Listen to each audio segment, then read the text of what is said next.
Welcome to Focus on Albany. I'm Cynthia Pooler. I have two guests with me, my dear friend Liz Calandrino and Ann Rockwood. And Ann and Liz are gonna talk about Izetta Stone. And let me give you a little background on why we're doing this show today. Liz and I went to a WGY anniversary performance a few weeks ago, and as we were leaving, Liz says there was nothing in the program about Izetta Stone. So then we figured the next day I would call you, and then I got Mike Connors involved, and he's interested. So and you said, Anne, that you were doing a lot for the 100th anniversary, but then COVID hit, and then your friend Joe died. So give us a little background of Izetta Stone, what she means to the Capital District, and what she means to WGY. Okay, so Izetta Jewel Miller, she moved to the Capital District in the mid 1920s when she married Hugh Miller, who was a professor at Union College and head of the geology department. And when she came here, she ended up getting involved first with radio, and she was in some of the first programmed radio programs on WGY. And then later, she was in the first televised television drama, A Queen's Messenger Returns, which happened on September 11th, 1928. Wow. And after that, she ran for Assembly, New York State Assembly. She ran for Congress. She became the commissioner for social welfare in Schenectady during the Great Depression. The caseloads went from around 250 cases to over 2,500, and her staff didn't change. So that was a bit of a challenge. Her husband relocated and became a part of FDR's cabinet. They relocated back to the West Virginia area, and she flew around the country, the middle part of the country. She flew about 5,000 miles for, I believe, FDR's second presidential run with aviator Phoebe O'Malley. After that, she became part of FDR's alphabet soup of organizations working under Francis Perkins in the FEAR organization. She was involved with the FDR administration until after World War II, and then she retired to La Jolla, California with her husband. She also got involved in radio when she was in La Jolla. She was on San Diego's radio. So that's a quick synopsis. So, okay. I just wanted to ask you. Okay, so she was obviously a famous woman and she really set the stage for what women could do. And I believe she was friendly with Amelia Earhart. She had some really kick-ass friends, and I wonder why, for some reason, that Schenectady hasn't really honored her. I mean, I was amazed when they didn't bring her up, and they did mention the play that she was in. They mentioned the play, but I'm not even sure they mentioned her name, that she was in it, right? She was the star of that play, and they didn't mention her. So I guess I'm wondering why she hasn't been really honored. You did a beautiful job. You and Joe did. I came to see that, and it was absolutely wonderful. And you did get plenty of press, and I believe the mayor was there and whoever, right? But Congressman, we did an exhibit. Yeah. Joe and I did an exhibit at my side about Izetta Jewel first. And then after Joe died, he had applied for a grant, and we were able to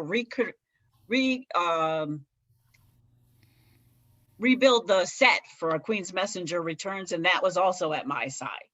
And then after that, Izetta was featured in an exhibit that I did up at the Saratoga Auto Museum that just moved to the Malcolm Pray Institute down in Bedford, New York. So that's still up. I did a lot of pop-up exhibits. Congressman Tonko had come. The mayor had come to it. I tried to get the mayor to name her a patroon, but of course that didn't happen. I did a lot of work with in the archives at my side to research her story. I went over to Union College and did some research in their library. And I think part of the issue with Izetta is that, yes, she lived in Schenectady for a period of time, but she was really from everywhere. So there's little pockets of information about her all over the place. I got some information from San Diego, from the Women's Museum in California. I got some information from Portland, Oregon. Her scrapbooks are housed at the Schlesinger Library at Radcliffe at Harvard. It's just, there's little bits of information everywhere, and I have quite a bit of information about her. And I What just about kind her of children? mothballed it for a while. Were you able to speak to any of the relatives Yes, about her? yes. So I've been in contact with two of her great nieces, and I've also been in contact with her granddaughter, who is also named Izetta. And her granddaughter lives in Portland, Oregon. What did the granddaughter have to say? Did she have any sense about who grandma was? Oh yeah, she knew her grandmother. She spent time with her in the summer. Her and her brother would visit with the Izetta and her husband in San Diego, in La Jolla, in the summer. Did she have a foundation or anything? It sounded like she had quite a bit of money at one I point. don't know what happened to the money. I kind of feel that what happened to the money is some relatives happened to the money, but I'm not sure. I haven't gotten that far with it.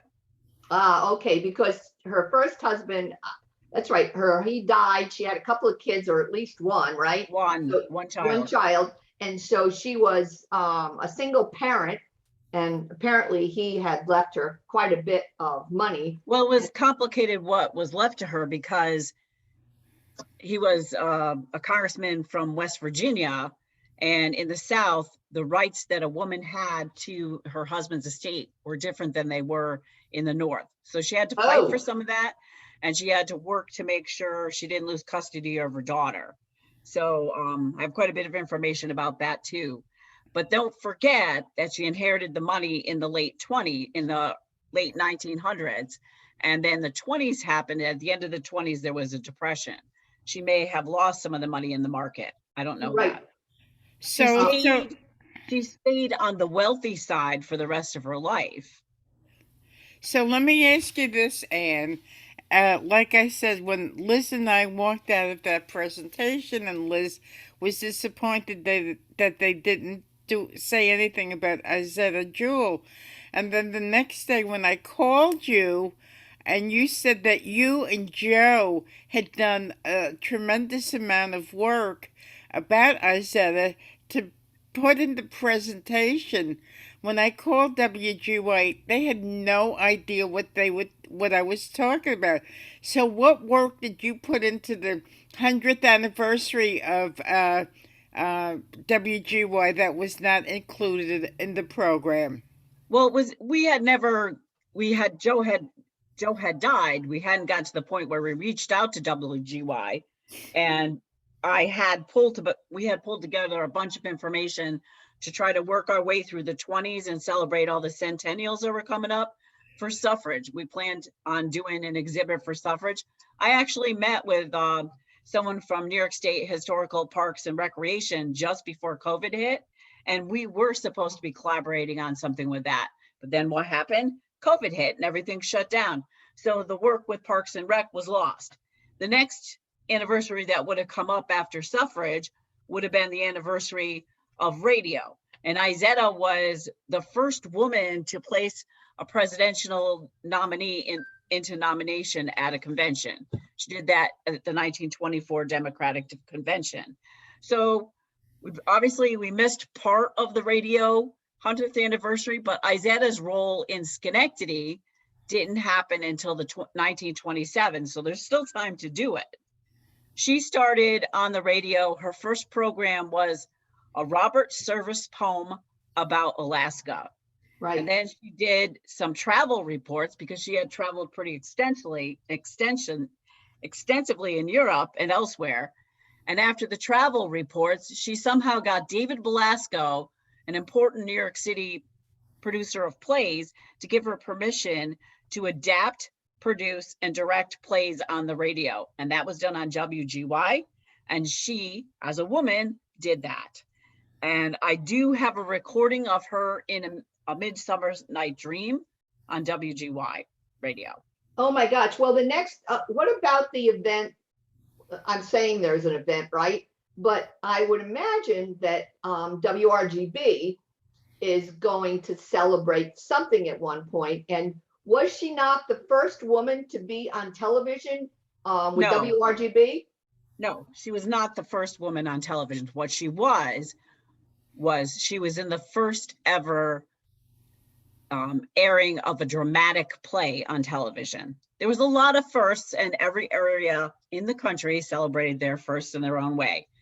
Schenectady's claim to fame is that they produced the first ever television drama, which was A Queen's Messenger Returns. And Joe and I were planning to try to produce the play.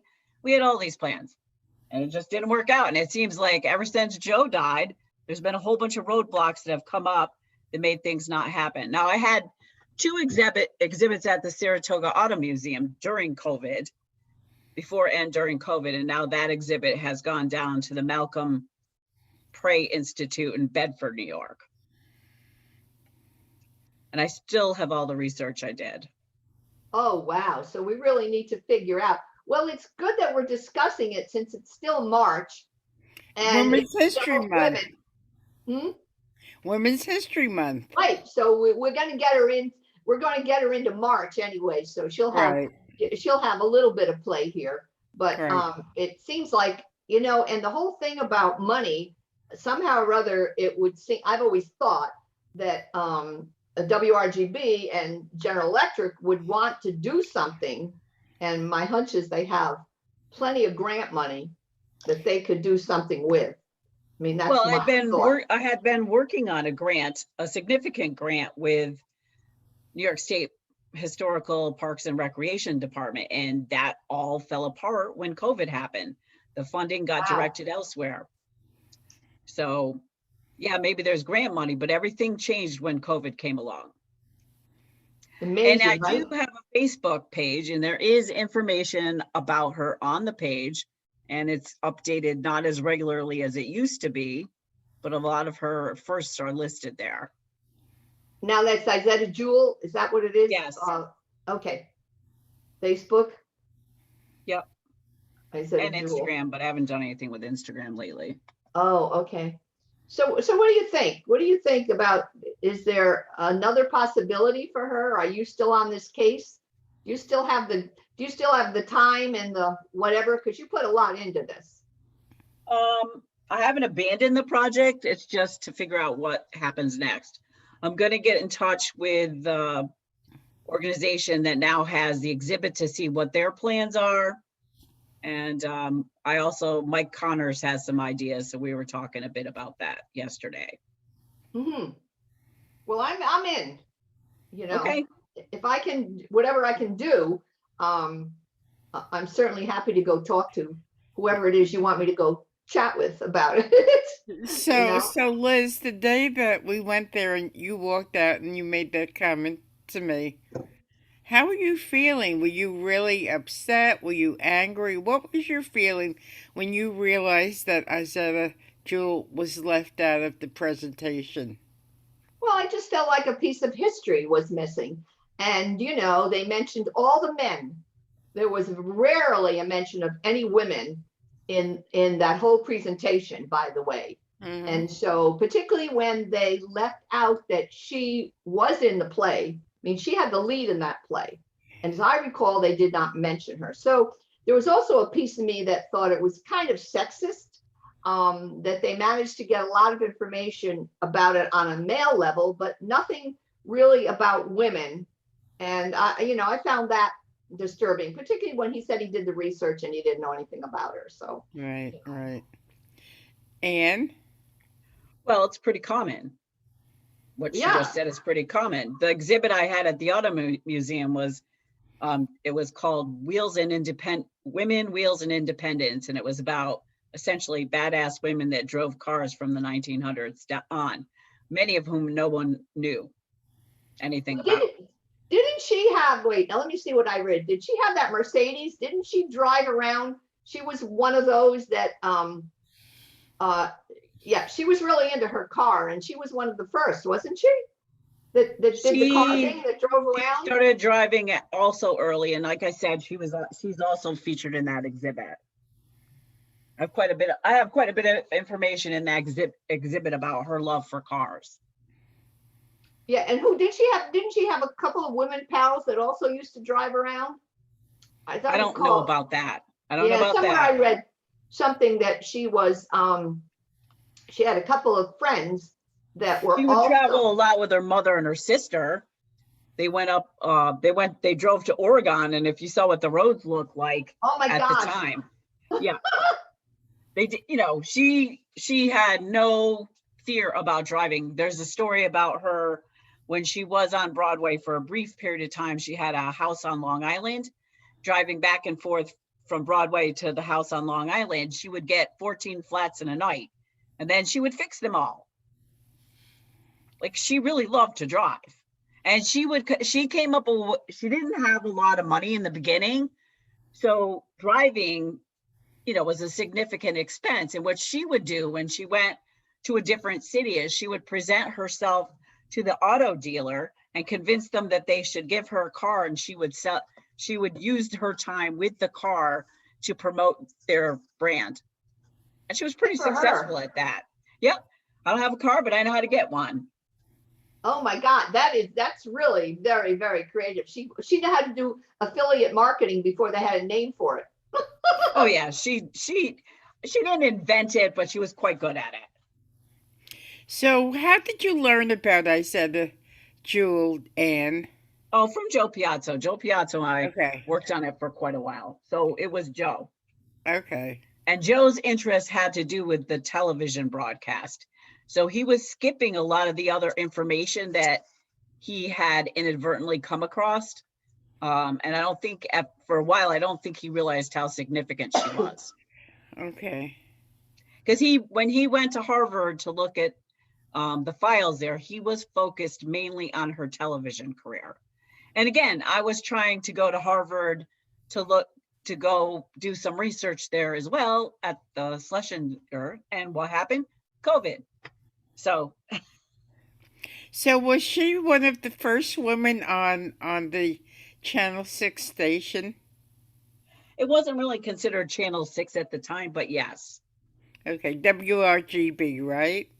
Well, it was WGY television. They had a different name for it. I don't have that in front of me right now, but it became WRGB eventually. WGY was the radio.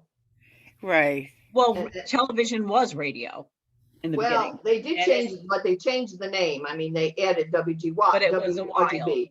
It wasn't until mid-30s that it got changed. And the name WRGB is for Mr. Baker, who promoted radio at General Electric Radio and Television.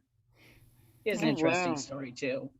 Yeah, and they were, I mean, it's interesting that they were promoting that too, that they were, they certainly were the big boys in the whole thing of radio and TV.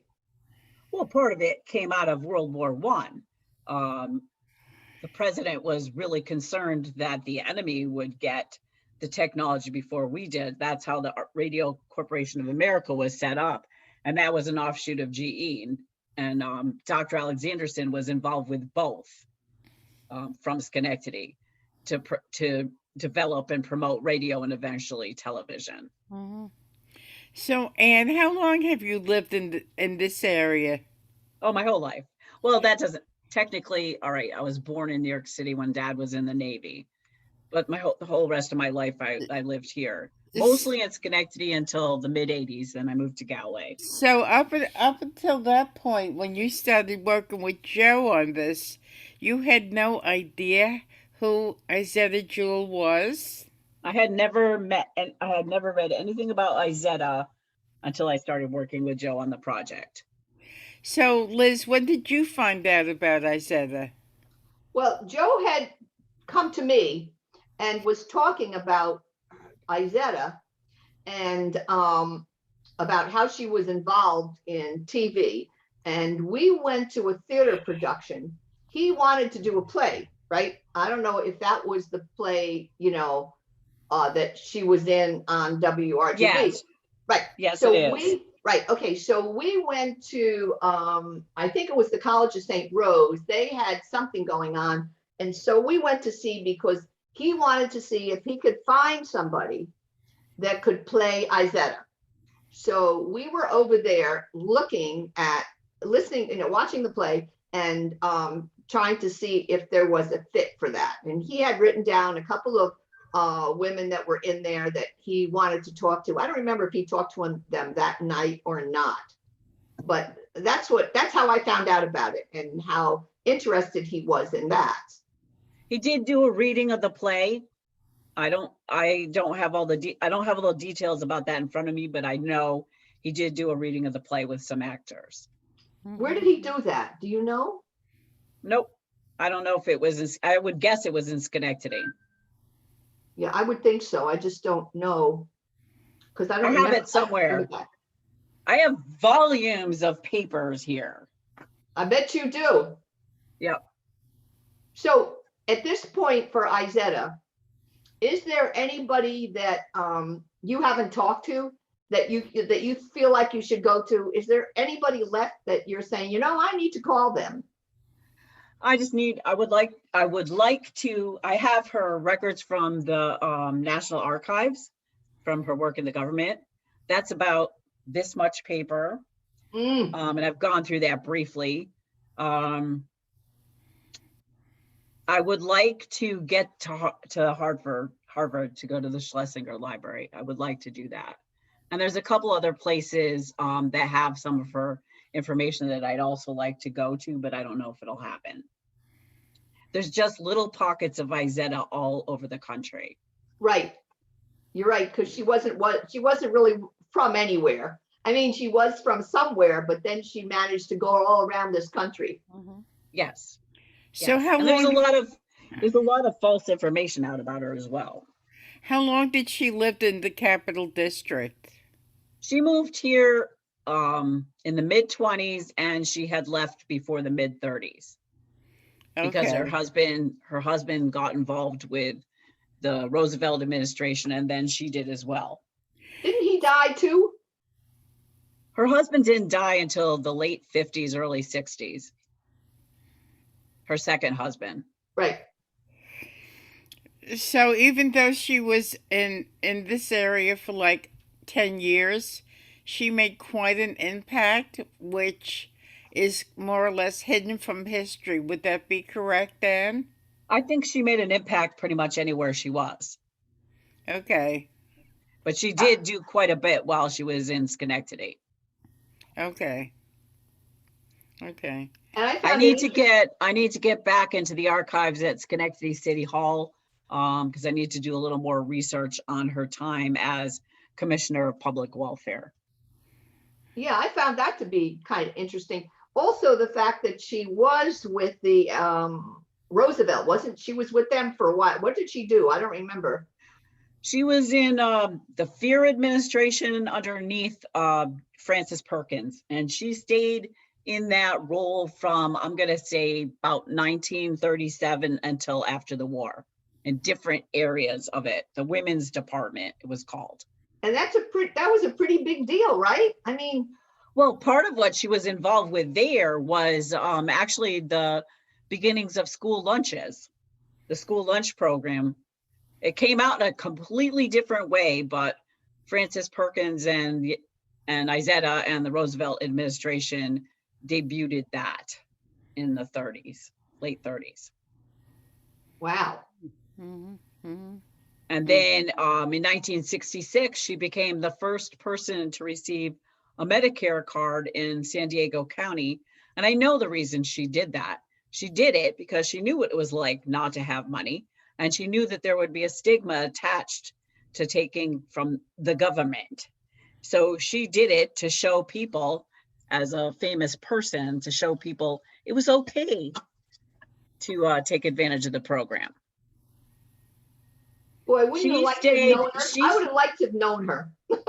Oh, definitely. She stayed active until her early 90s, and she was still working on the Equal Rights Amendment in the 70s when they were she was working on trying to get it passed in her own way at that point.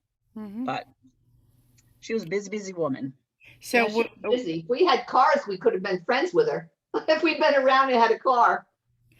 when Yes. she was working on the Equal Rights Amendment, Anne, where was she living then? Oh, she was everywhere. So as soon as they were done getting the 19th Amendment passed, almost immediately they went to the White House. 50 women from the National Women's Party went and met with President Harding and started pushing the idea of an Equal Rights Amendment. And the original Equal Rights Amendment was very, very simple. It just said men and women shall have equal rights under the law. It would have solved a whole bunch of problems if we'd have passed it, but we didn't. One thing that's interesting is Eleanor Roosevelt was opposed to it. She was? Oh yeah, she was totally opposed to it. Wow. It She thought that women would lose the rights that they had. That's right. Now, Izetta, wasn't she a Republican for Nope, a while? she was a Democrat. Izetta was a Democrat. There was somewhere that I read that she, well, anyway, that's what I thought I read. Nope, she was a Democrat. And she stayed involved in the National Party through the 40s and into the 50s. I don't know after that. I didn't really do much research after that because she was in California. Alice Paul said that the 19th Amendment wouldn't have passed without her. And that was mainly because she knew presidents and senators. Yeah. So one quote that I had in my exhibit, in our exhibit, said, it gave the definition between a suffragette and a suffragist. And a suffragette, she said, would take a bite out of a policeman's leg, but a suffragist would have dinner with a senator. And that's what she did. She worked behind the scenes to get the work done. Yeah, she was, she was definitely, people knew her, and, she had a lot of clout, and men saw that too. So, for that time. Right. Well, she was in Washington, D.C. during the Blue Laws, which really mostly lasted till the 60s, but the congressmen, et cetera, in Washington during that time, there really wasn't much to do on Sundays. So she and her mother and sister would invite them over and she would make waffles, breakfast at her house. That's how she got to know all of them. Joe and I handed out waffle cookies at our first exhibit. Wow. So we're just about out of time. Okay. And you've been listening to Liz Calandrino and Anne Rockwood, and I hope that this discussion leads to further knowledge of Izetta Jewel, plus other prominent women that are really still hidden from history. So we will be on the radio, we'll be on YouTube, and hopefully people will listen to this. So thank you, ladies. Have a great day. And thank you, everybody, for listening. Thank you.